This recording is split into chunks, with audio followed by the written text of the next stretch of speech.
سلام. یکی از مواردی که توی سونوگرافی بارداری معمولا دیده میشه و موجب نگرانی والدین هست بند ناف گردنیه. همینطور که توی تصویر سمت راست میبینید بند ناف جنین یک یا چند دور به طور کامل مثل یک گردنبند دور گردن جنین پیچ میخوره و این وضعیت رو بهش میگیم بند ناف گردنی.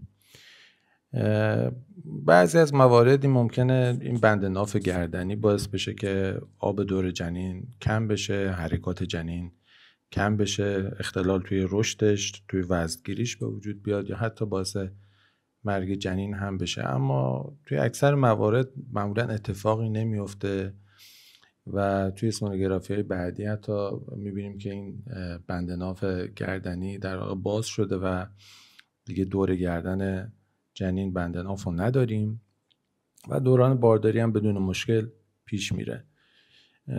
اینجا توی این تصویر یه جنین دختر 24 هفته رو داریم میبینیم که همینطوری که میبینیم بند ناف یک دور گردنش پیچیده به طور کامل که توی سونوگرافی های بعدیش هم وقتی که چک کردیم این مورد برطرف شده بود و بدون مشکل هم به دنیا آمد.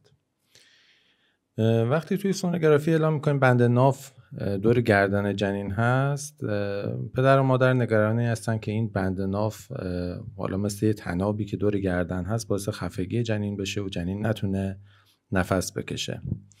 همونطور که میدونین دور تا دور جنین رو توی رحم آب گرفته و اکسیژن رسانی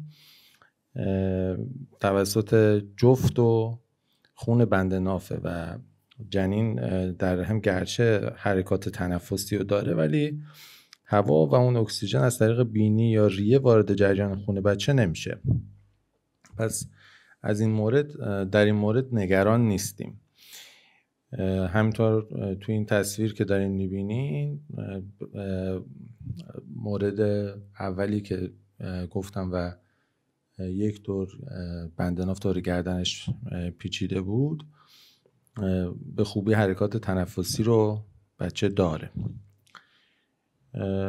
این مورد رو هم که دارید الان مشاهده میکنید یه پسر 32 هفته هست که برای در واقع سونوگرافی 8 ماهگی و بررسی وزنگیری جنین مادرشون اومده بودن و دیدیم که از نظر وزنی جنین تقریبا 3 هفته کوچکتر بود و همینطور هم که میبینین توی بند نافش دور کامل دور گردنش پیچیده بود.